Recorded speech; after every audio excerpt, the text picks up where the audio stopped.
I'm so happy you found Virago 24/7. If you're loving this podcast, please go to wherever you're listening and rate the show. 5 stars would be very much appreciated. I wouldn't mind a review as well. And also, please share this podcast with your friends. Hi, I am your host, Leonette Talley, and you are listening to Virago 24/7. Virago is Latin for female warrior, and 24/7 is for all day, every day. Virago 24/7 is a weekly podcast that brings diverse women together to talk about life and our experiences in this world. We share our views on self-love, mental health, marriage, children, friendships, and really anything that needs to be talked about. Here, you will find everyday growth, everyday healing with everyday warriors. Just give me my space to move, 'cause it's my thoughts, what I want, and I want what I want. Hello, everyone. Today, I am here with 2 lovely ladies. I have a new guest. She's never been on Virago before, but her name is Angelina Mullins. Welcome. Thank you. And we have Jenna Walston. We've heard her on a few shows. And thanks for having me back. Yeah, I love having you on, Jenna. I love being here. So I want Angelina Mullins to introduce herself. She has a YouTube channel. She is a dancer. She's been on Broadway. Yes. She's done so many things, and she's in my home. And I'm so excited to get to know her. I watched some of your videos, and they're just so cute. So anyways, I want you to introduce yourself and just tell me everything about you. Thanks, from start Leonette. to today. Yeah. That's going to be a long story. But yeah, I'm here in Georgia right now because of everything going on in New York with Broadway shut down. Things are looking brighter, though, which is So good. How long have you been here?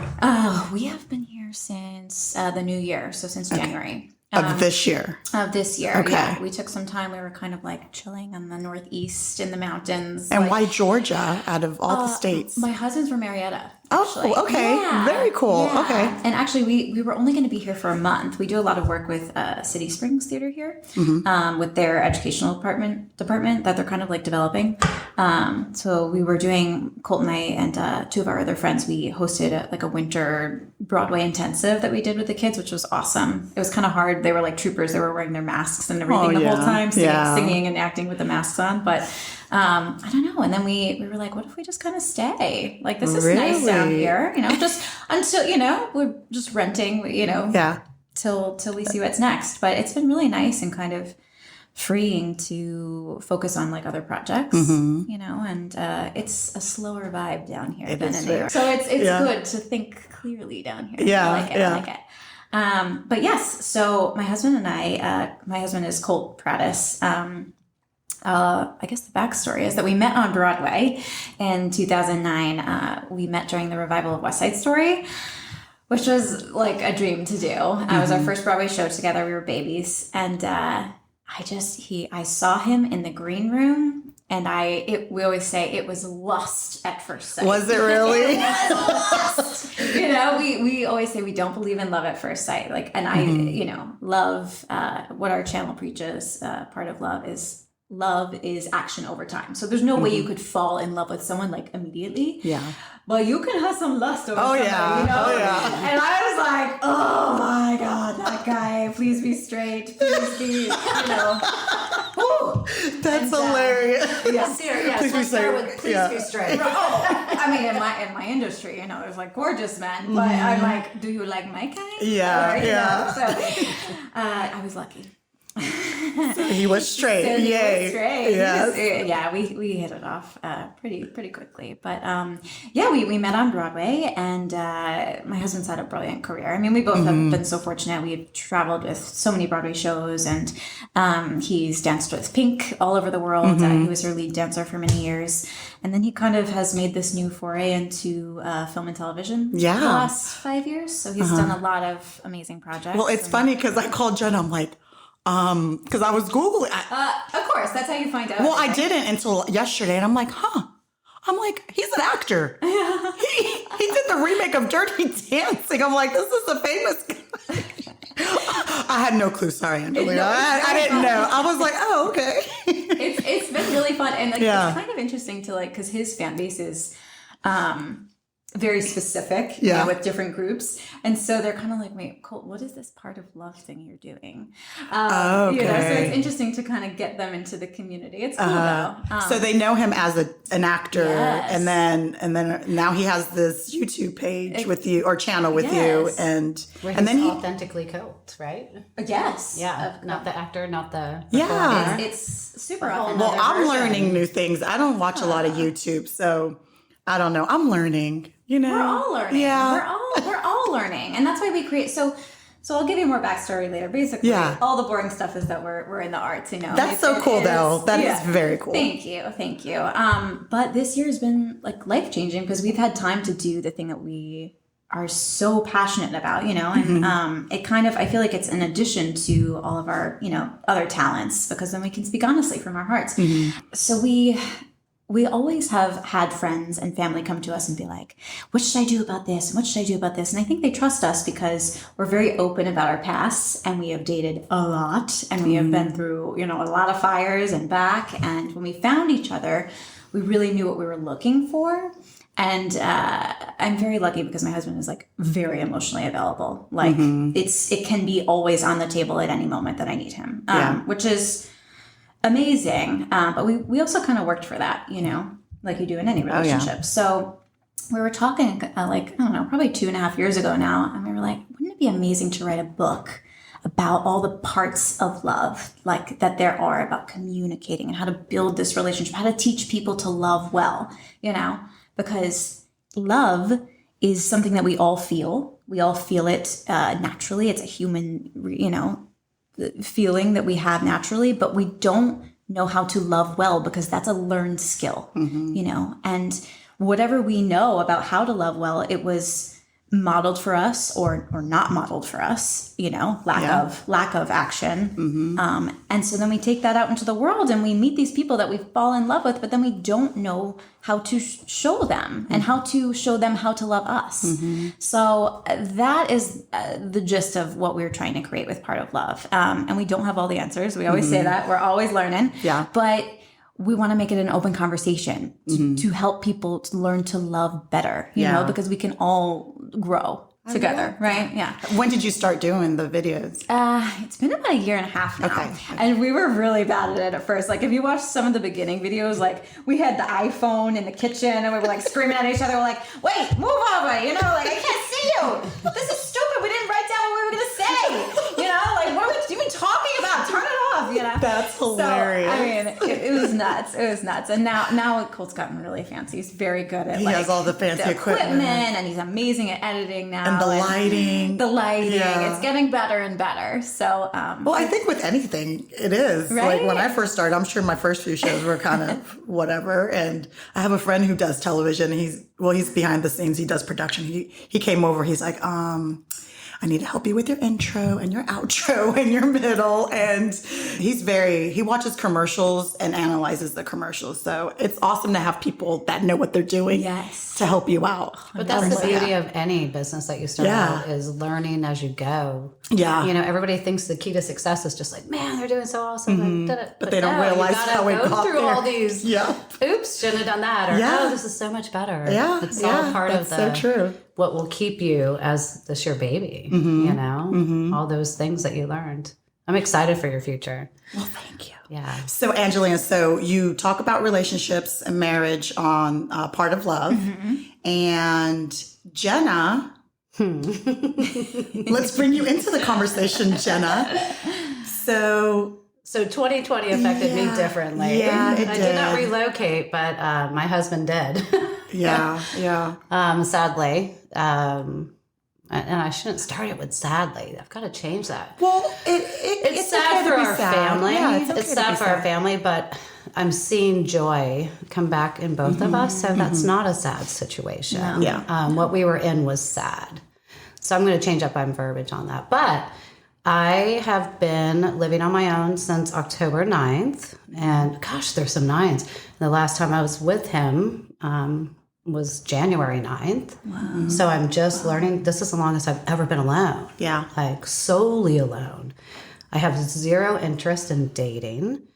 I have zero interest in anything but personal growth to go into another relationship with my own things figured out because Amen. Yeah. Amen. I don't want to go through that again Yes. or put someone through it again because I have my own things that I wish I could do differently. Yeah.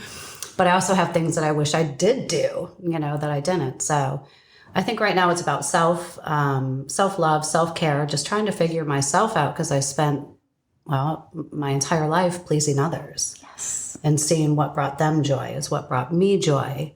And then when it came around to me, my cup was empty because I didn't ask for it to be filled, or if I did, it was not my normal. It's going to be, Jenna, when you find the right person and they fill your cup, you'll be able to handle the children, friends, house, all of it. Yeah. It is such a awesome feeling. Yeah, and I've been there. Yeah. I have been there. There's been times when my cup was filled. They were just short and in between. Yeah. I can't wait But for you the don't want that. consistency Exactly. of it all.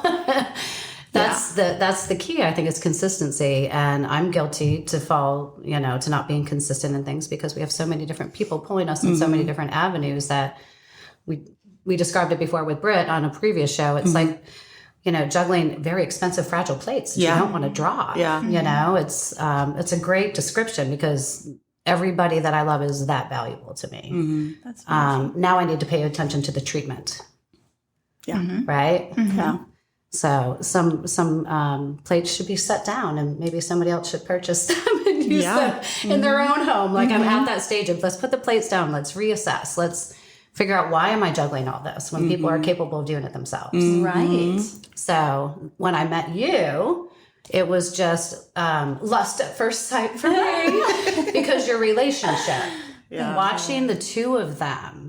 Well, how did you meet? I tell Jenna, I'm like, are you my manager? Because she's like, you need to have this person on the podcast. And I'm like, where are you meeting these people? Like, what's happening? I'm like, you're like my manager. Right. So she tells me about you. But I'm not her manager. Well, I was kidding. You're not my manager. But that's what it feels like. I pretend to be one. She pretends to be it. And I love that. But I told you, and I lose my train of thought, but I'm going to get back to you guys, how you guys met.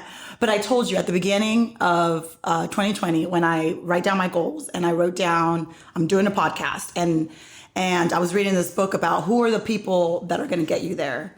And you and I had zero clue how I was going to get to the podcast thing. I didn't know how to do it. I had to research all these things. But there were certain names that I wrote down, and you were one of those names. I'm like, I don't know how she's going to help me, but that was like what popped in my head is Jenna is going to help me get to where I need to go. So it's coming to fruition. Anyways, how did you all meet? Which is funny. So I am left in the family home and that's been the hardest thing for me because I'm an artist at heart too. I was a hairdresser for so many years. So my surroundings and visualizations impact me tremendously. So to wake in the same home and, James was the decorator. Yeah. So it's all his stuff, kind of. I mean, I didn't care. He has great taste and the argument wasn't worth it. Just, just let him do his thing. Let him do his thing. He was proud to do it. Yeah. And you choose your battles. But now I'm stuck with all of the things that he picked out. And so I went online and saw this amazing dresser that was like, oh my God, that would be perfect in my bedroom. Instead of, this dresser that and it was in his apartment when I met him when I was 20. Oh, geez, that's how long you've had it. Oh, man. Oh, yeah, you need to get that out of there. To go, right? So I was like, I'm going to buy this. And when I went down to pick it up, I met her and her husband. And when they came out, it was just the energy. You know me. Yeah. I don't go by anything but how I feel around somebody. And immediately I felt well around them. And it's because they're well. And it shows. When people are well, you want to be around them. When they're not, you're just like, yeek, let me get this transaction done and be on my way. Yes. Well, you know me. I love to chat. Yes, you do. I do. And we struck up I think a 30-minute conversation outside the car. I'm not surprised. I am not surprised. But meant to be, right? It was. Yeah. But what I loved about their relationship was when he would engage me, he would put a hand on her someplace to make her. And these are little things that I don't you notice. But what I notice is, you're like, I'm going to talk to this woman, but she's going to know that You're there's still my nothing girl. here. Like, this is my woman, and things like that are what were important to me. Yeah. And I was never in that position. So I saw that and I was like, oh my gosh, like, what a gentleman. Yeah. But then I heard it was from Marietta, and that the Southern boys do have great manners. Yeah. I will say that. I'll tell you though, not all of them that I've encountered, you know, and I think that we worked hard for that relationship, you know? Yes. Yeah. Granted, he has always put me first and loved me beyond, but we didn't always know how to do it well. Yes. You know? Yeah. So he had to learn what was important to you, and you had to learn what was important to him. Yes. And little things like that, I think came naturally to him. He always wanted to uplift me. And do you notice that though, that he does that? You know, I think that's funny that you said that. I didn't even notice that in that moment. It's just normal for you. Yeah. Which is so beautiful. Right. So you guys, to me, are on the right path, because immediately when I met you, not even knowing what you did, I was enamored by your relationship. Thank you. That means so much. Yeah. And it just showed. Aww. So, of course, they ended up hearing my story, and they're like, what? You're fly, you're bad. And I left with a new dresser feeling like, I can do this. I can get somebody to do me like that. You will, Jenna. I'm so excited for you. So we just did something for each other, I think, on that day. And it was very rewarding. And here we are. And here we are. I love it. So, Angelina, you were saying that people have come to you for advice because they see how awesome your relationship is. And how long have you been married? We've been married for coming up on 8 years. Okay. But we've been together for 11 years. 11 years. Yeah. Okay. So that's a long time. It's a long time to form a strong bond and relationship. And so what kind of things do people come and ask you? Like what advice are they seeking when they come to you? All kinds, right? We deal with single people, just dating. We deal with, post-divorce. We deal with sex questions. I mean, we always say everything's on the table. This is not a kid's show, right? Yeah. But whatever the question is, it always, always, always comes down to I hate to use the term self-love, because that term is like thrown around from anything of like, oh, I took myself to get a manicure today, versus like, you know what I mean? Yeah. Oh, I know, I really love myself. Well, did you really go break down? So it really starts with self-awareness, I think, at the heart of self-love, and what that means, and healing all the wounds and exploring, right? So no matter what the question, we always come back to like that, the core of it, the nucleus of it. Is that something that you all had to work on, or did you already have that coming into the relationship? So Colt and I, and I don't want to dive too deeply into it, or, that may be a conversation for a different time, but we both kind of had our fires in our childhoods, bit of trauma that we worked through, like a lot of us have. Yeah. And that shapes you for the good and the bad, right? Or not for the good and the bad, but for the things that you're going to learn and that you have been given to work through, right? The opportunities for growth. And we hadn't done all of that. But what was special about Colt and I is that we were so, I don't want to say lucky, but we worked very hard, and we're very grateful for like the work opportunities we had at such a young age, but we never put work first. We always put finding like true love first. And so a little bit desperately too, because we were two kids that I think came from pain, and we're still trying to desperately work through it. And we really wanted to find that true love, and like, I think that we at first were just like, well, if we find the true love, that will fix the pain, And to an extent it does, because you then can grow and heal each other together. Yeah. But that also led to a lot of crazy dating. And growing up in New York City, like we've had some stories, all kinds of stories. And I'm grateful for it. Like we loved dating separately, not just even, and we're very open about like, it's all on the table. Like there's nothing, there's nothing to be jealous of. And it's just these crazy stories that we've had, but it gave us time to figure out what we like about people, how we want to be treated, the kind of people we're attracted to, the kind of people that we're like, I can't have you in my world. And when we found each other, I think we recognized something in each other that was like, wow, not only are you gorgeous, and he makes me laugh like nobody else, but there was just something special that we immediately aligned. Like what we wanted in life was very much in alignment in that moment of time. And then obviously as we grow, you have to make sure you're growing together. And that's also a part of, keeping up with your relationship and keeping up with your love. I got a little off topic. How do you do that though? No. How do you keep, like when you say, like, do you guys just keep communication open all the time? It's all about the communication, right? And so we, I think, came together quite broken, honestly, two kind of broken people, but it was about that communication. And we always, one of our first videos was about fighting.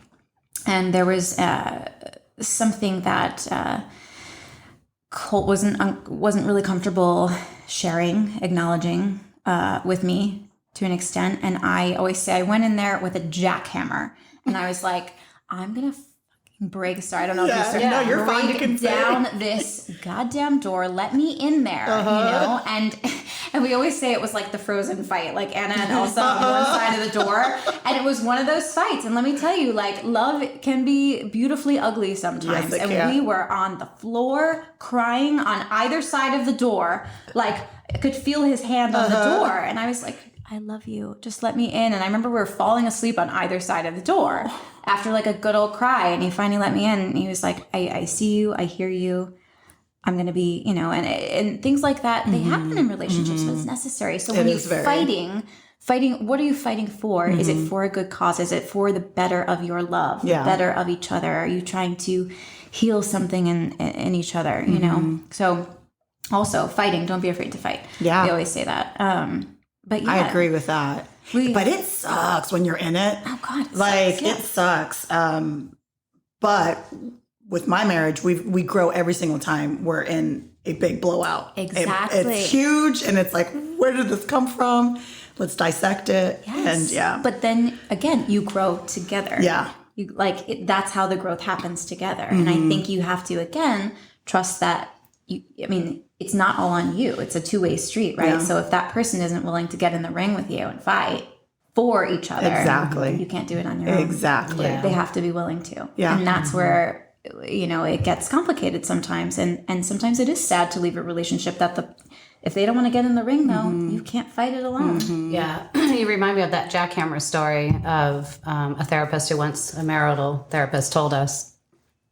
And it's very familiar. And I think men especially suffer from this. Women do, but particularly men, because they were so trained to be masculine and hold everything in and don't let it out. Yes. Boys don't cry. Of our generation, I'm really hoping that's changing, of course. But when you're talking about that jackhammer, the therapist said, you know, someone will only knock on a door so long. You know, you show up and you knock and you're like, well, maybe they didn't hear me. And you knock a little louder and you continue. And then you're like, they're in there and they're ignoring me. Yeah. Yes. And you bang, bang, bang, bang, bang, bang, bang, and try to get their attention and still nothing.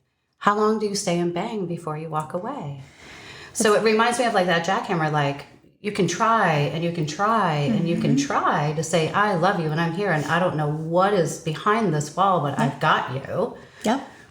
Some choose to, luckily in your case, you love each other through it and open up the door and let people in. But what do you say for the people who they don't? Those walls are staying until death do them part. And they're comfortable there. And some people are. So I'm trying to find grace with people who are like that right now. But what do you do in a situation like that? I mean, that's an interesting question, and I don't think there is one right answer. I think Colt and I did an episode on this, actually, when to stay and when to go. Yeah. And there's no right answer for every couple, and every person is different, right? There's no recipe for it. So I think it's delicate work that has to be done. But I think it, again, is the work that's done separately. Self-realization. Yeah. And you have to be if you are in that situation and you can't get that door open and you're not getting your needs met and you're not being heard or seen, you have to really, take that time with yourself and go, write it down. We write everything down, right? Because if you write it on a paper, it's true. You can't unsee that. And then you have to sit with that and go, okay.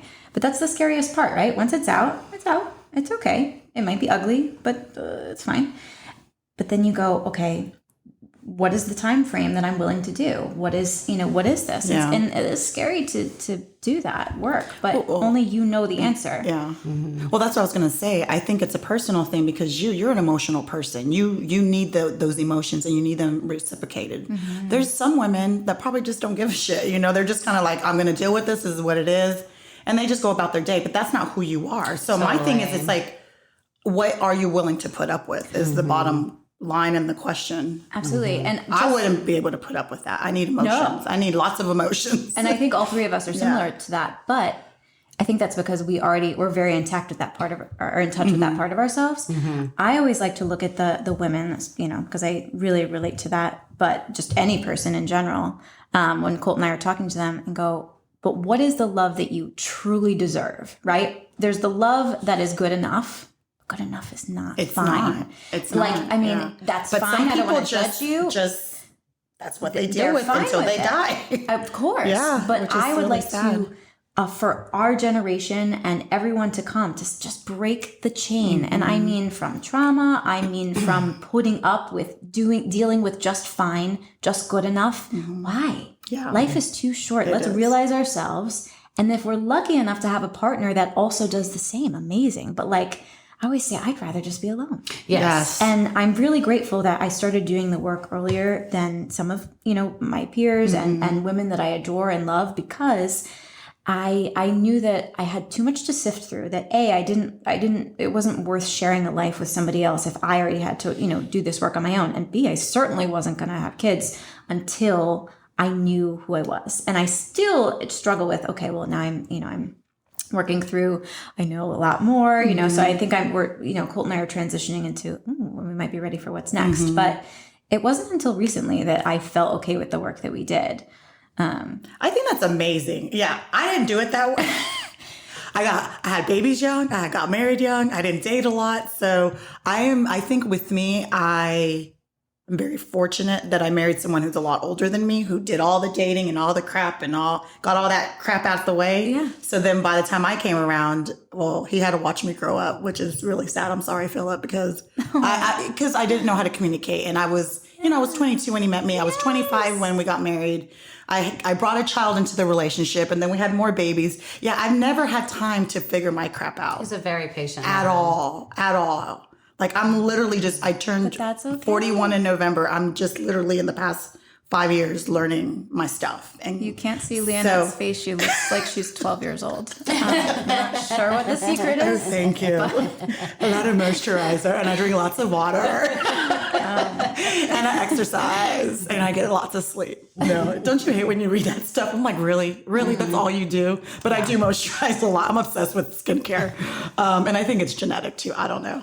But I forgot what I was saying. But anyways, I love that you're doing it. But you grew up, with your husband and of course you had a baby, fine. Like we all, but look at you now and look at the work that you've done. Yeah. Look at your beautiful family. I mean, it's so warm in here in this house. Like you can tell, there's so much love here. Yeah. And so you should be so proud of that. Well, I am. But you're right. What you said, Jenna, he's very patient. And I think that really, really helps when you have a man that is sure of who they are, secure in their manhood, can be sensitive, that's a big thing. Like he didn't come, he came with a little baggage, but he came from a very strong upbringing. Yeah. Where he didn't have a ton of crap that was, Well, and he also, the one thing that I always remember about your relationship was he wants you to be happy. Yeah, he does. So it's not like, well, if we do this, we'll be happy. He's always like, well, she has to do her thing.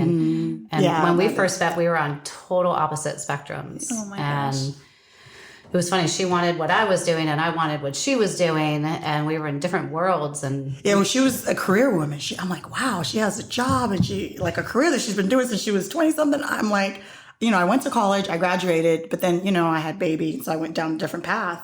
But I'm like, I always envision myself as a career woman. So anytime I see women that are just doing their thing, I'm like, good for you. Good for you. You're a baby, though. You're just starting your career now. We'll see. But you know what I'm saying. So I kind of oh, that's so cool. And you tell me stories of, when you first started in your 20s and you dated and you partied. I'm like, yeah, I didn't have any of that. None of that. I can't say, yeah. Yeah. So we all have our different stories, It's funny. Somebody said before, if you could put all your problems in a glass jar and pick new ones out, you wish you had your own back. So everything you might wish for, we all would want. All would want our own garbage back. 100%. That's true. I just don't have those fun stories, like how when you were saying, Angelina, that you guys dated so much. I'm like, yeah, no. Did you want that though, or were you wanting a family? I always wanted a family. Right. I didn't want it at such a young age. I thought I would travel and see, do things and see things. But that just didn't happen. I don't know. Our love story is a complicated one. It just wasn't, like you said, lust at first sight. That wasn't that. He lusted after me, but I didn't lust after him. I'm like, I had this baby. I was in school. I was working. I was 22 when I first met him. And I'm like, yeah, I'm a child. I don't even have my stuff together. But he was very persistent. And he was persistent in not a creepy way. He kind of, 2 months would go by. Hey, you want to go to dinner? He was very such a gentleman. He didn't push himself on me, but I knew he liked me, but he just didn't, he wasn't aggressive about it. He's like, I'm going to give her space. If it's meant to be, it's meant to be. That's really beautiful though, to come into the relationship like that, especially because he was older. And it's rare that you see a lot of, he's 10 years older than me, 10. But that's not crazy. That's not crazy. The funny thing is, I guess I'm an old soul too, because we would talk about music and I love the 80s. Oh my gosh, I wish I was a teenager in the 80s, but I was in elementary school in the 80s and he's a teenager. So we talk about stuff like that, right. But I like the same stuff that he likes. The same, he's like, you don't know that song. I'm like, I know music because my mom and my dad loved stuff. We listened to music all the time. So things that he thinks that I wouldn't know because, we're 10 years apart, I know. And so I think he realized I wasn't as immature. And my family traveled a lot. We lived in Europe when I was younger. So I've seen things. I wasn't in a little box somewhere and, well, there you go. There you in go. the country with not being exposed to things. So I think that helped too. To hear more amazing female warrior stories, hit that subscribe button and give us a 5-star rating. We would truly appreciate the love. Now back to our show.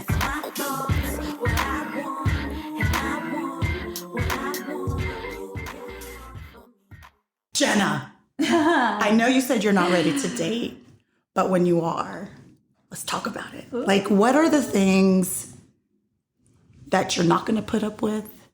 Because I feel as women, we know in the very beginning, we know the flags, we know the signs, we know all of it, and we choose to ignore it because we're trying to be sweet and, let's just give them a chance. Yeah. That's what we're told. That's what we're told, yeah. Yeah. That's how I ended up pregnant. I knew. Seriously, I literally would not, and I love my daughter. She's 20 years old. I love her. She was meant to be on this earth. However, if I would have listened to the warning signs, literally within that month, she would not be here. She wouldn't be here because I just ignored so many things. But I feel like dating is kind of like when you're a baby and they say, don't touch that, it's hot. You have to touch it to know what hot is. Absolutely. That's true. You have to go through these downfall relationships to learn and grow of what we don't want. So that's true. I think what I'm... But now you're a grown-ass woman, so what we... Girl... You're a grown-ass woman. I have grown. I think the most important thing to me right now is to have somebody emotionally available. Yeah. Somebody who has really done their own work and can be vulnerable, can admit when they're wrong, can take responsibility, can have difficult conversations without anger. Those are all my top. I just don't feel like I've been able to communicate with good results. Yeah. And I've done my work. I've put in the work. I've tried different approaches. I have, done everything that I possibly can to, I guess, check all the boxes and say, well, I tried. So I do know that's top for me. If I can't have a conversation for you. I know. I love that. Yeah. If I can't cry and you don't feel like holding me. And be okay. Yeah. If I can't express to you hey, I'm overwhelmed right now. I got all this going on. And at the end, have somebody say, is there anything I can do? Let me know. Rather than, you're always complaining. Or, you know. Yeah. We all have our stuff. And I need somebody who's available to be able to reciprocate what I give. Yeah. That is I'm so proud of you. Yeah. I don't even need to be here. There you go. You're ready. You are. Can you line up the eligible bachelors? I know. I was going to say. I'm ready. You line up the bachelors, and as her friend of many years, we're going to interview them. I will be no, next. She'll be like, Lena, you're so harsh. You're so. He was nice. No, ma'am. Next. No. Yeah. Yeah. So I think that's what we all crave, though, in friendships and business relationships and everything. If you can't have it in your marriage, you nothing. Yeah, friendship to me is a big deal. Like we always say, I really, really, really like Philip, and he really, really likes me. There's things that aggravate the shit out of me that he does, and vice versa, because I am not always easy. But when you really, really like someone, like everyone in 2020, you know, they're like, oh, my kids need to go back to school, and my husband and that, and blah, blah, blah, blah. I'm like, I loved it. We liked the same things. We watched movies. We played games. I really enjoy who he is as a person. I enjoy being in his space. I just really, really like him. He's a nice, awesome, fun guy. And I get to see a side of him that most people don't see. Like, he's silly. You know, he comes across very just chill and, you know, and I'm the crazy loud one that I'm like, you guys don't even know that he's just as crazy as me. I let people see my crazy, and he hides behind closed doors. Totally. Yeah. So it's fun just to be goofy, and I can just be my loud Puerto Rican Dominican self, and he just sits back and just allows you to be you and loves you for you. So my daughter's biological dad, because he's not really father, whatever. He's a sperm donor. Sorry, Kaylin, if you're listening, but that's what he is. He's not around. He hated those things about me. He thought I was obnoxious, and and it's like, tone yourself down. He didn't like the way I dressed. He didn't think I was funny. Like, he didn't like me at all. I'm like, how did we have a child?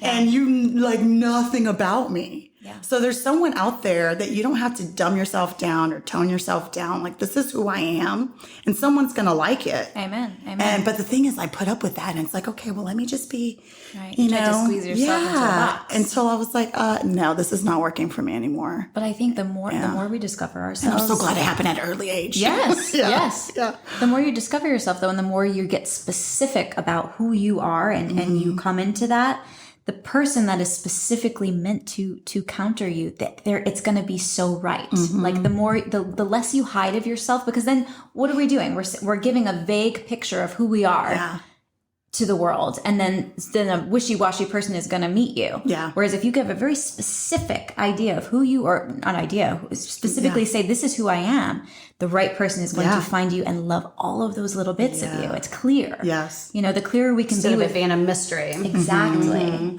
I think that's the thing. But where you are in your journey, asking for that, wanting to be seen, wanting to be heard, wanting to be, you know, isn't that just kind of basic though? Yeah. Like, we expect that, or at least I think the three of us do, from our girlfriends. Yeah. So why is that so hard to ask for in a relationship?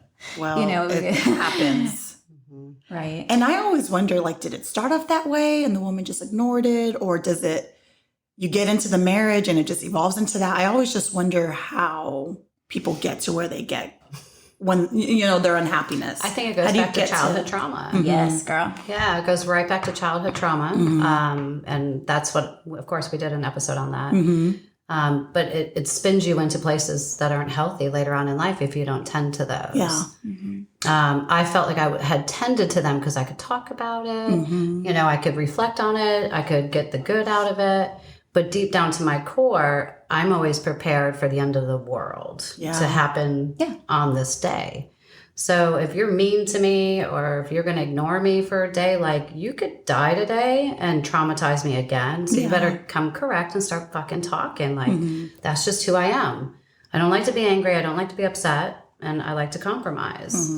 So I think mine trying to make peace so often wasn't helpful for him, but it is helpful for me. And somebody will like that too. Somebody won't want to go to bed angry. Somebody will want to have a difficult conversation and be like, you know, I don't agree with you, but I get you now. Exactly. You know? Yeah. I don't know. So I think losing a sibling at such a young age so tragically with no warning leads me to just get through a day and try to keep the peace.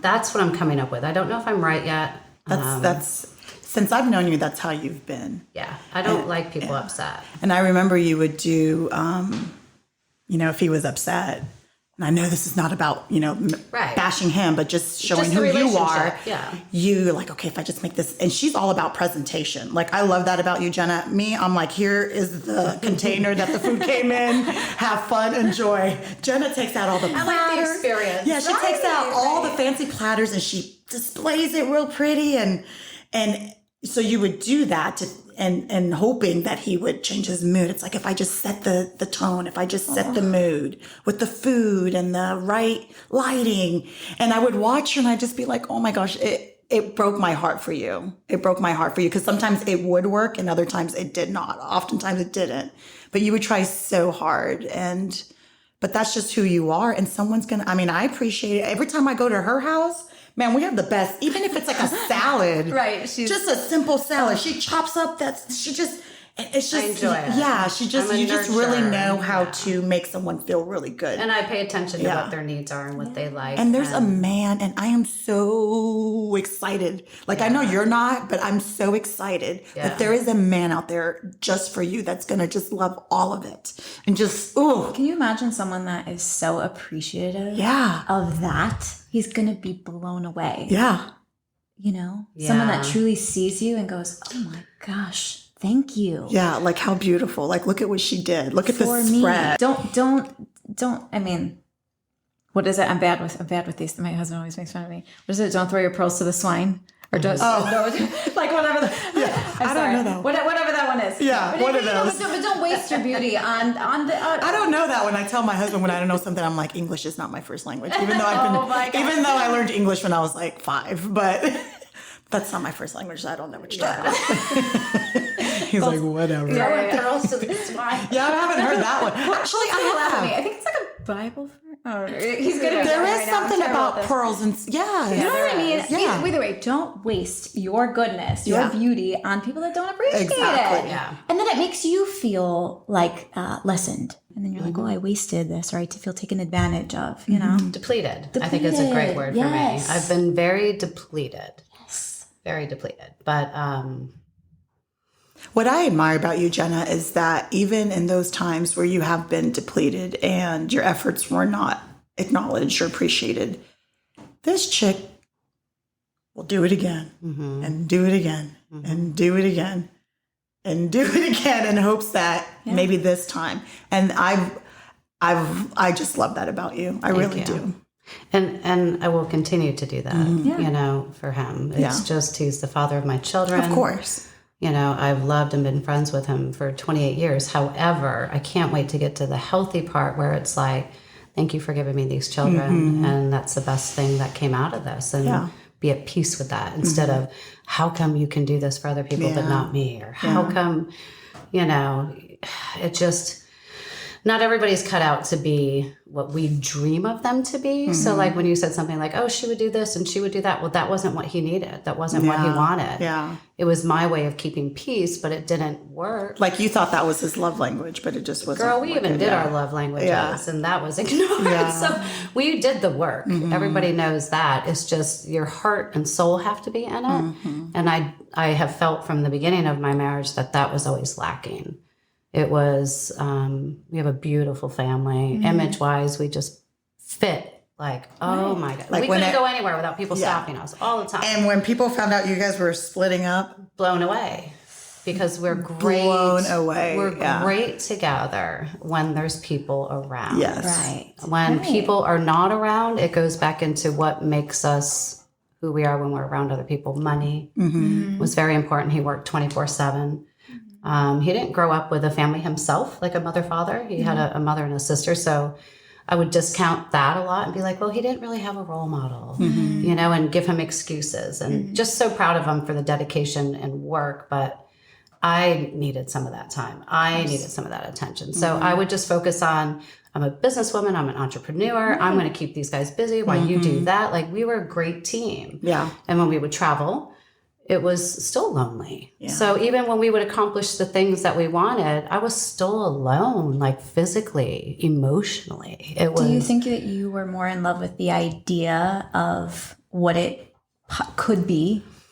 I was in love with the person he would show me from time to time. I want that person to come out from behind those walls because I got to see that kind, caring, somebody who had compassion and empathy freely. But it would quickly disappear. Yeah, like it's very vulnerable and raw to him. And that's very comfortable to me. So it's oil and vinegar. Of course. You know, and if you're not willing to do the work, you know. And not everybody does. No. Some people are very happy living surface is how it feels like to me. It's very surface. It's okay, I put that face on and now I'm going to go home and take this face off. And it feels very uncomfortable for me as a human to be in that type of setting. I like my mask. Yeah. I like who I am. I don't put on for others. So I have a very hard time when people can departmentalize and say, oh, I may be going through a divorce and I still have a wife and children, but I have a whole new life right now. Yeah. That type of emotional capability doesn't register with me. I see that as danger signs. I see it as like there's an accident on, like everybody stop. Well, clinically, I think that is people that can do that. They are very good at disassociating. That's exactly, Yes. And so when you become, and I mean, I disassociate sometimes still, and I have to remind myself, okay, what am I doing? Am I in my body? Am I being true to myself right now? Like, what is this? And you pay attention to it. But that came with a lot of self-work. People that are able to separate from their truths and their hearts like that, that's when, exactly. The flags have to come out, and you're like, okay, that's not for me. Everybody off the track. Like I'm to that point now where before I would see it as caution, proceed with caution. Now I see it as stop the race. No, this is not happening. Off the track. Like, good girl though. Yes, but it's taken me to that point. And I think that's when women who are in my position or have been in my position need to really ask themselves, like, are you on a dangerous track? Does it need to be cleared? How long are you going to go around in yellow instead of green? It's exhausting. It is exhausting, but we were kind of raised, I think, and I pray that the generations to come after me, I think we are starting to break the chain, but we were raised to not really feel our emotions, to not express them, to not rock the boat, be a good girl, quiet yourself, make yourself small so that people aren't uncomfortable. Like it is that, we're the product of that. And those we have been burned for that. But we're all at this table right now because we are not willing to be quiet. We're not willing to, we're willing to speak out. And that idea of I grew up in a world where I thought being a feminist was I don't know, it meant you had to shave your head and be really a bad thing. It's a bad thing. It's a bad thing. And I'm like, no, look at us. We got the hairs, we got the makeup, and we're a feminist, And I'm like, oh, all that means is that I want to be seen and heard, and I am allowed to be myself. Yes. I am allowed to have autonomy, And in your relationship, you have to have that autonomy. You have to learn who you are. But I'm just so blown away by where you are in this journey and the work that you're doing. And I don't even know if it's time to talk about dating yet, because you know exactly the path that you're supposed to be on, because I think you're truly listening to yourself for the first time in a long time. For the first time ever, honestly, for the first time ever. Beautiful. I've always numbed myself with being a workaholic or with alcohol. My 20s were partying. Yeah, same. So for the first time, I'm like, I'm no spring chicken. Gravity's taken over here. You also can't see Jenna, but she looks like Barbie. She's fabulous. Let's not. But I got 48 years under my belt. So I'm like, where do I see myself? When you're supposed to be at peace and somebody who you have history with. And what I'm realizing is that, 28 or 14 years of marriage or whatever, that history can be erased with one amazing year. With doing hair, I used to always tell my clients who were devastated, all it takes is a year and you could be in a totally different place. So I don't like to waste time. I have children, as you know, and I take that very seriously. And I want to implement and undo what their father and I have shown them. We have shown them such unhealthy ways of being in a marriage and such unhealthy ways of respecting each other and boundaries and all of those things. So that's my work right now. That's why dating is dude, I ain't got time. You don't. I got these 3 beautiful children that I have done damage to. That is the most beautiful, mind-blowing thing, though, you love these kids so much. And I listened to your podcast about, you were here with another friend talking about just the schooling and unschooling. We absolutely died over that. Because I'm learning so much from you guys when, I'm going to be an older mommy. I know. How old are you? Do you like to share your age? Yeah. I'm in my mid-30s. Yeah. Oh, okay. That's not so bad. No, we don't. Yeah. I had my last one at 40. Yeah, yours, Oh, I got time. Yeah, you have plenty of time. Heck, I have friends that had some in their 50s. Hell When yeah. it's your time, it's your time. And the more mature you are, you're going into this with a head I wish I had. I know. That's what I was trying to say in the beginning. Well, you guys are coming into it with just knowing who you are, knowing what the marriage is about. So when this baby comes, you'll be crying it out under the door again. I can guarantee you that. Right. I'm sure. Babies bring that. They do. I have no doubt. It's constant work, but as long as the door gets opened. Yeah, as long as the door opens. Exactly.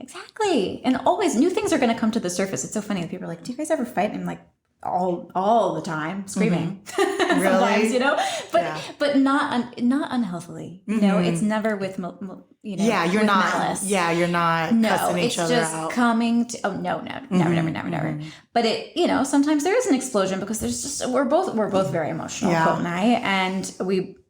He's actually much more emotionally available sometimes than I am, which is funny. And he's like, no, we're talking about it right now. And I'm like, I don't want to. And he's like, no, we're doing it right now.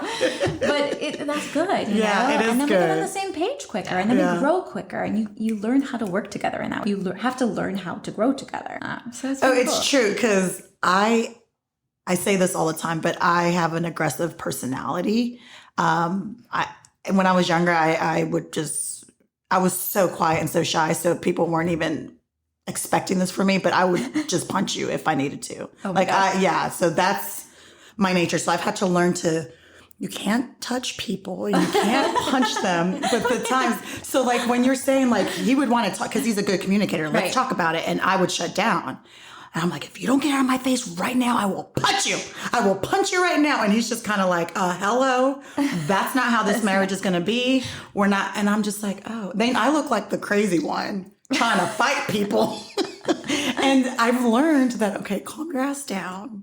It doesn't have to be a fight. Like we can actually use our words like a big girl. If it wasn't mirrored at home, we had to learn it on our own. I mean, there are so many. I have lovely friends all across the board, right? And some of them have been through, horrible fires and come out on the other side, and some of them have just, lived in Pleasantville their whole life, and that's amazing for you guys. Yeah. And also that has its downside too, because I feel like we're so invigorated with our new strengths that came from all of the pain. But I also sometimes look at those people, and I'm like, man, you don't know. You don't know. They live in I call it a bubble. Yes. They live in a bubble, and then when something does come, that's that shakes up their world, they don't know how to handle it. 100%. Because everything has always been easy for them. Yeah. And it's funny, the older we get now, like as life changes, babies are coming, divorces come, and those people I think are finally coming to us now. And I'm like, oh, wow, this is the first true pain you've experienced, or, whatever it is. It's interesting, but. And no one's given those tools. Yes. Like that was a big part of our school conversation, is that what I would like to also change is not just my own, nuclear family, and teach them and save them from hours and thousands of dollars of therapy in their 20s and 30s. Yeah. Is we got to teach this. Like, why the things that we're taught about do not give us life skills or relationship skills or compassion or empathy. Like, sure, we can help people of our generation right now, but what about the kids? Like, seriously, if we could really figure out how to reach out to the women. Absolutely. That could also teach the kids, because I'm learning with my kids. Yeah. I'm not the know-it-all. I didn't get here without but you're paving the way. Yes. Absolutely. And having to say, man, I hate how I handled that. I really should have walked away, and I apologize. They'll be able to do that to somebody, and that is valuable in itself. Yes, Jenna, this is revolutionary. I mean, there's I've been doing a lot of research and work with somatic therapy, and just kind of exploring that, and I think it's really cool. So I'm not. What is it called? Somatic therapy. So it's not only sometimes I don't know. I've had this experience before where I'll find a therapist, and just be talking. And I don't feel like I'm making progress, right? I feel like I keep spiraling. And though I'm talking about my emotions, nothing is really happening, and I'm not learning how to be present in my body. And so somatic therapy incorporates the feelings in your body that you're feeling, where you're feeling pain in your body that's trapped, that coincides with the emotional experience that you're, talking about or hashing out. But they use this term co-regulating, and we need someone to co-regulate with us. We can help regulate ourselves and our nervous system and our emotions when we're going through trauma. but it's what happens with the relationships, especially in the home and especially when we're kids. So if we didn't have someone to co-regulate our emotions with, like a parent that was sane or understood or emotionally evolved, you know, we didn't necessarily get all the tools we needed to regulate our emotions. So then we are released into the world and we're like, what are these feelings, you know? Whereas now you're doing this work and you're listening to your kids, and these baby traumas that they go through, not that you're causing or maybe from the past or whatever, but say, you know, they have a fight at school. They know, and I've listened to you say this now so many times, what a beautiful home they can come home to. And I can talk to mom about this and I can co-regulate my feelings about what happened and heal from that. And then they're stronger. They know they can come to you with that. It's not protecting them. It's not shielding them from every pain or trauma. They have to go through that. That's what makes us people. That's a human experience, right? Yeah. But it's giving them a safe haven to come home to. So you can do that with your kids and you do that with your partner. And that's the kind of partner you want to invest in. That's the love we all deserve. But I love that you're doing this. Yeah, and I think it shows with the kids, without a doubt. Anybody who knows my kids, I think, has seen a huge difference in the last year with how they're responding. It really has helped. And I think they love the fact that I'm not saying, you this, you that. It's, I'm going to learn this. And I'm sorry. You're doing that because I taught you. Well, it's funny you say that they've changed because, you know, Philip was around your kids a few weekends ago, and he came back home and he's like, wow, Jamie has just changed so much. She's so mature. I mean, she's always been mature. Even when we met her, she's like, what, like 4 years old, and she's like a little mama. But he's like, she's like a young lady and she's changed so much. And he saw a huge difference in her. Yeah. That's amazing. So what you're doing is working, and, you know, it's the kind of stuff that I wish I had growing up, because you just had to stuff it. And it came out in anger, which is why I just wanted to just hurt people, you know, physically. We were also told who we were. Like in your childhood, you had a title you had to live up to. Leonette's just, and they would put titles to it. And Jenna's just, and they would put, you know, that's what they would do. I'm sure to you as well. And we fill those titles. So that's another thing. Like, and if your values don't, you know, I wouldn't say your values, but you know, if your idea of yourself is different than the idea of what your family wants you to be, I mean, that's a hard thing to do. And that was kind of, I think, the homes that we were raised in, you know, and we modeled a lot of our behavior after that. I think I was listening to you saying your mom was a people pleaser. And that is a beautiful quality and it's wonderful, but it also models for us that is my job in life. Like I will, please people. You know, and I had very much the same thing where, you know, it's better to sacrifice yourself and your well-being and your time and your energy, even if it's totally uncomfortable and not in line with your spirit, to make someone else happy. And so we carry that out into the world and we're depleted. I love that word now.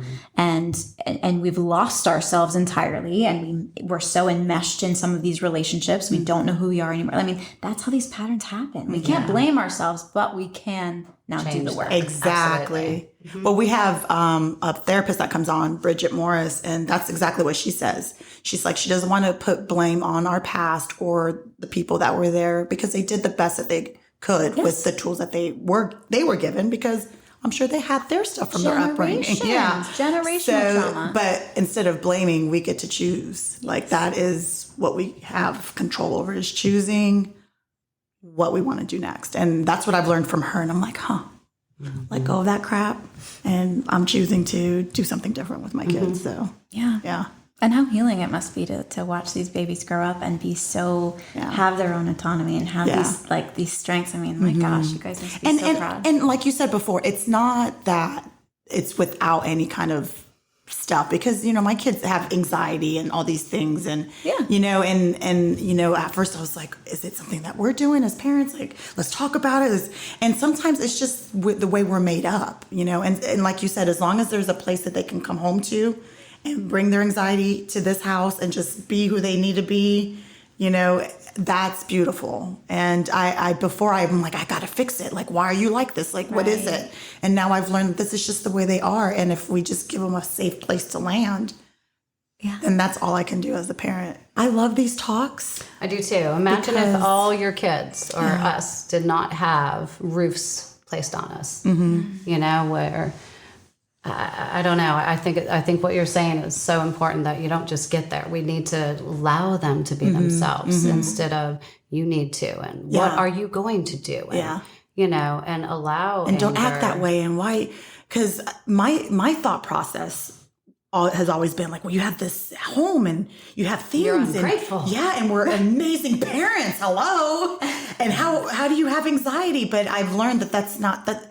These things don't take that stuff away. It's just these things are for you. Yeah, these things are for you and Philip, and we need to push, onto our kids. So we just need to let them feel and go through the motions with them, and So one of the things that I found yesterday specifically was I'm always seeking out, like, you could say that kinder, or you don't have to use such a negative word, or I'm like annoying as I'll get up to be around now. You're doing all that therapy talk. It's all They're like, Mom, we get it. Yeah. So by the end of the day, they're like, oh my God. But Jayla was really angry yesterday. And I was like, you know what? I get angry too.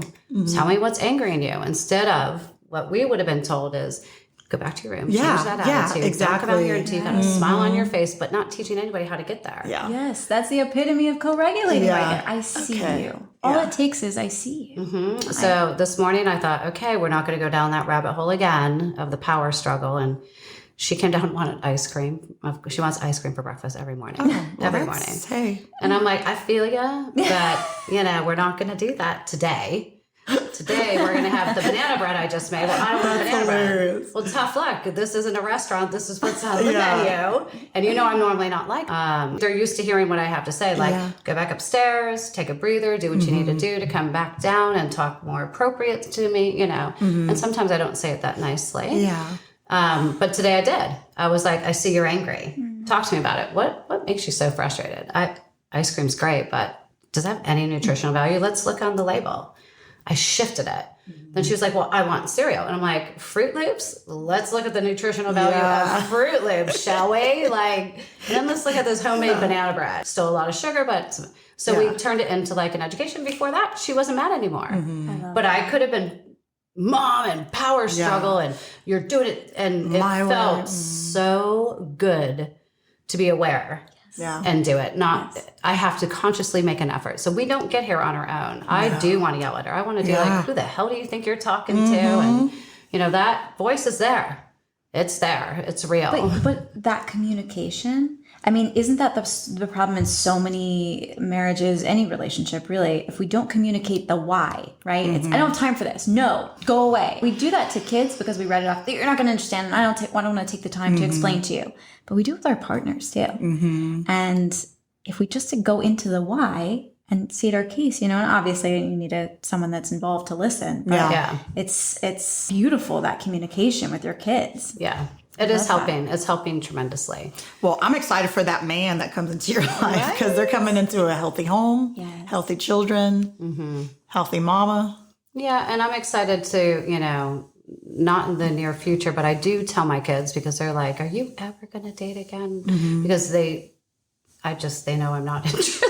They know it's just not on my forefront, but I'm like, when and if I do, I can't wait to show you what a healthy relationship is. I hate that it's not with daddy. I hate that we couldn't get through it, but sometimes, it's a learning, it's a life lesson. And let's hope dad gets just as happy with, just trying to take that damn high road is so hard. But there's less traffic up there. It's a lot easier. I'm so proud of you. I know, I am too. Yeah. I am so proud of you too. And when the time is right, I'll be looking y'all up. And you can find me some because I don't even know where to go. Me neither. Well, that's where goodness. I mean, you're a little younger than us, so no. I mean, you would know where to find them. I don't. Where are they? And who are they? This is a reason to get all dolled up and we can go hit the streets. I'll be your wing woman. We gotta go out. And, I mean, things are opening up. I know. Oh my gosh. It's funny though. I've always dated people I worked with, which I love to dabble in the company, pool of people. Because, and my case for it though is that I'm so passionate about what I do, and I'm so like a talent whore. Like I'm a whore for like if you're putting your self out there and you're so talented. And I just fall in love with that passion, Yeah. you know? So if there's any passion, which you have a lot of passions, Yes. go be involved in those things. Yeah. And then that person will gravitate. Exactly. Into your world. Yeah. That's what I think, because, you know, and of course, you know, I've definitely had the love at the bar kind of thing too. Yeah. So, Yeah, I don't know. I don't think we're going to find your guy at the bar. No, and I'm very old school, you know, like seriously, that's a very intimate thing to me. Yeah. I don't know, I guess being single through my 20s served me right, but that's just, I just can't do that. I think it'll be through friends of friends or something like that. Yeah. Or, you know, you and I have big plans. We do have big plans. We have so many projects and things that we're coming up with. And the best so maybe part through is that, I'm you not never know. needing it. You Exactly. know, I think right now that's what I'm happiest about is like, sure, everybody wants to see me happy. Sure, everybody would like to see me nurtured the way I really need to be nurtured. And I love and appreciate that. But for right now, it's so healing for me to go to bed alone and not wonder why someone's not coming to bed. Yeah. It's good to just be alone and be at peace with that. I think the way you're doing it is brilliant because there's some women that don't know how to be alone and they're just going to jump from relationship to relationship to relationship because they don't want to feel those feelings. Yeah. You're allowing yourself to feel all the feelings, get it all out. Relationships. But I like the way you're doing it because it's not healthy to jump from. No, and you're taking this is transition time, right? You're growing into the next phase of the woman you are for the man that is about to enter your life. But you're not there yet, and he might not be either. So you're both getting ready. You know? It's funny you say that because my husband was married before me. They didn't have any kids, and he dated a ton. And I'm like, well, since we're 10 years apart, you needed me to be of age. That's why you never found your soulmate. Because I was 10 when you were, I was like 15 when you were 25. So we joke about that. It's so true. It's true. It's like you didn't find the right one because and all of those women, that person's not ready. Yes. And we always say, I'm so grateful for our exes. So grateful. You know, some of them I don't ever want to speak to again. Yeah. Grateful that they're gone, but grateful for the pain sometimes that even they caused, you know, grateful for the things because he wouldn't be the husband he is to you without every woman before that. That's for the true. good and for the bad. That's true. You know, that's very true. Being I agree authentic. with that. That's it. Just not getting lost, you know, sticking to your guns. That's the one thing I think I regret is you see all these men that in our area right now, it's very sad. My middle schooler come home and say, all the dads are doing this. All the dads it's heartbreaking, but 2020 was really hard. And where we live, financially, I see a lot of weight on these men's shoulders and a lot of stress and a lot of unnecessary trying to just maintain that image, which is you know, the Joneses really need to move on. I'm so tired of that. I agree with that. I think we need a new name. Yeah. Maybe the Talleys. No. Keep it up with the Talleys. Stop. No. I don't want anybody to try to keep up with us. But it's real. Like we're seeing marriages fall apart. Yeah, no, it's true. And these kids are seeing it as normal. And to the next level, they're seeing it normal that dads and a couple moms are moving on so quickly that it's really. Do you think? Because I know you and I have had the conversation where 2020 happened, and you were used to just going to sports and doing all the activities, so you weren't still. No. And so I think that's what's happened with a lot of people. However, do you think with you saying that people have just moved on, that there was already something that just was turned off way before? And so now that. You know that. Yeah, okay. You know, we've all been sitting going, when's it going to get better? What else can I do? What else can I, how can I? So it seems like they're moving on quickly, but I think they've been checked out such a long time ago. I agree with that 100%. But when you have children involved, I agree. That has to become before self. I 100% agree with that. But that takes a lot of maturity. Well, thank God I'm mature. You're very mature. Because they need me. Yeah, they do. And I need them to grow. Without them, I wouldn't be growing right now. Girl, I'd be out dating, traveling. You know me. Like, I don't have a problem attracting the other sex. I don't have a problem with getting people to talk to me. None of that is a problem. What I have a problem with is boundaries. Yeah. I have a problem with, self-love. Yeah. And those are all the things that I want in place. Yeah. And teach my kids before we welcome anyone in our little bubble. Yeah. Amen. Yeah. Amen. We're in a healing bubble. We're not in a bubble to ignore everything. We're just really in a healing bubble right now. And my daughter, who's very into image and everything in the school, we're pulling her out. I am pulling her out this year and sending her to an art school. There's a school called Artios, which is so up your alley, but they're raising everybody on the arts. Amazing. And their number one thing that sold me was they don't want to teach, self-image or I think it's self-image. They're more about self-worth. Yeah. Like, forget your likes. Wow. Like, that's self-talk. That's your own work to do. Self-image is your own work. But we need self-worth. And none of us were raised with that. It was to be the image. Like, what is your worth? What are your strengths? What are, It is only, it was only the image, right? Absolutely. How do we look on the outside? And how to keep peace. Yep. Yep. Well, I mean, it's funny you say that because I'm not trying to blast anybody, but maybe I am. But that's how we grew up. Anything that happened that was quote unquote bad, don't tell anybody. Don't keep it within the family. Big dark and secret. so now that I've talked about the family, which is not that bad because I've censored myself a ton, it's like, I can't believe she's putting that out to people. Like, I can't believe she's talking about the family. That's a generational thing. But this is what it was. This is my story from my perspective, from my experience. And that's so brave. And I mean, I'm not saying anything that's not true. If it makes someone look bad, then you know what my saying is to I don't know what to tell you. You should have given me better material to work with. Yes. You didn't want me to talk like that about you. Yeah. You should have given me better material. And the thing is, it's not even from childhood. It's just what's happening even now as an adult. And what's wrong with messing up? What's wrong with saying you weren't a good person then? No. You weren't, and I didn't like it. Yeah. But that doesn't mean you're still a horrible person. That's the thing. No, I don't think that your perspective doesn't mean they're horrible. No, not at all. There are certain parts of them that affected you horribly. Yeah. And that's terrible that they can't just see that perspective and grow as well. But you're inspiring them. You're triggering them. Well,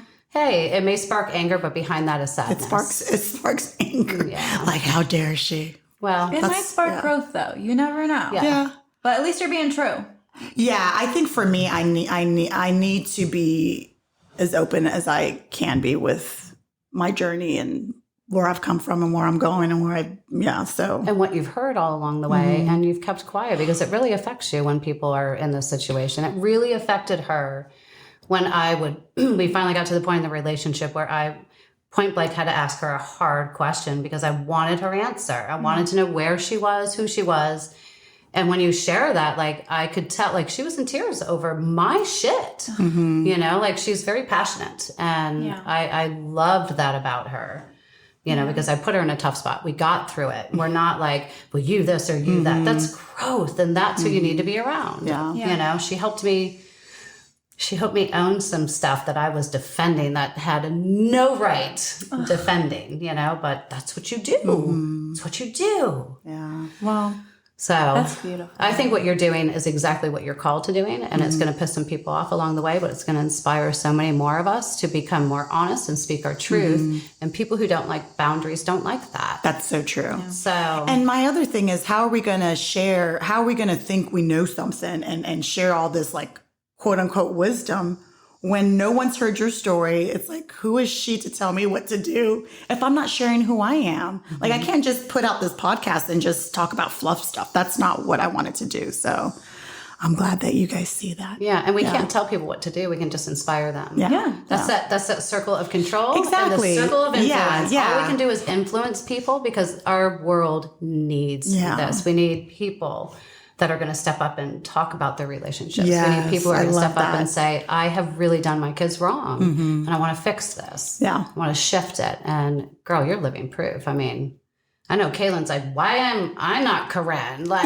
She made me do this, and that. I know with each child, you'll learn, Angelina, when you have kids, you'll learn with each child that the first one, you're just anal and everything has to just be controlled and perfect. And the second one, you lay back. The third one, you're just like, ice cream for breakfast? Sure. Like, you don't really care. So sometimes I feel bad because I put a lot of pressure on my oldest, but she's brilliant. She's writing poetry. She's an artist. And so. Well, and none of our stages in life are bad. Yeah. You know, she got to know a different part of you that they don't. That's true. You know, they see the more chill part of me. Yes. The one that is not so like high strung But she also might have strengths that the other ones aren't going to. That's true. They, have had a different experience, and that's also beautiful. Yeah, that's very true. Yeah, one way is not for all. That's the bottom line, right? Well, where can we find you, Angelina, on YouTube? I love it. Okay, so our channel is called Part of Love. Okay. So it's YouTube/C/Part of Love channel. Or you could just, if you type in Part of Love, I think it just Part comes of Love, up. yes. And you can find us on Instagram, though, and that'll link you directly over there, at colt.and.ange. I'm Angelina Mullins on there, and my husband's Colt Prattes. And join the community. It is adorable. Yes, it's so inspirational. And he has a men's one too, I saw. Yes, so he does a men's talk weekly. It's called The Refinery. So one of our, two of our really dear friends now, Brendan Alexander and John, all three of them, they have such different stories and backgrounds, and it's good for men to like really talk about it all on the table. Well, that's what I loved when I saw that. I was like, oh, that's what what we're doing as women. That's so cool that they're doing that as men. It's coming together. Like, they're all very emotionally available, and I think it's really inspiring too. And they all have sometimes they disagree on everything, but it's cool to see their opinions brought to the table and really sift it out and just kind of listen. Like, as a woman too, it's very fascinating. Well, I'm going to start listening because I saw that and I was like, oh, that's really cool. Men it would be really nice together. to see men coming together with that. Yep. Yeah. But maybe we'll have your husband. Well, yeah, I would love men on the show because I've been asked, and I'm like, well, it's my vision started off as women coming together and telling our stories.